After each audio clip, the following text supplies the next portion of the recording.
নমস্কার সবাইকে। আজকে দেখাবো আমার রোজকার রান্নার কাজ। সকালে শ্বশুরের জন্য চা বানালাম। ইলিশ মাছ, মুরগির মাংস পরিষ্কার করেছি। একটু পরে কাতলা মাছ পরিষ্কার করব। এখন ইলিশ মাছটা রান্না করব, আর ইলিশ মাছের মাথা দিয়ে কুমড়ো রান্না করব। রাজেশ আমার হাজব্যান্ড, আমি ওকে নাম ধরেই ডাকি। রাজেশ বলছে কাতলা মাছ ভাজা খাবে। কয়টা মাছ ভেজে নিলাম, বাকি মাছগুলো ফ্রিজে রেখে দেব। মেয়ের জন্য মুরগির মাংস আর সবজি, কিছুটা সবজি মিক্স করে রান্না করছি। সবশেষে রান্নাঘর পরিষ্কার করে বাসন ধুয়ে ভিডিও শেষ করলাম। আশা করি ভালো লেগেছে। এটা আমার প্রথম লম্বা ভিডিও ভয়েস দিচ্ছি। এর আগে শুধু একটা শর্টস ভিডিওতে আমার ভয়েস দিয়েছিলাম। একটু নার্ভাস লাগছে।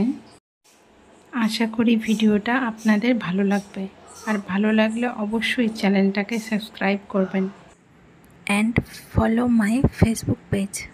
Thank you.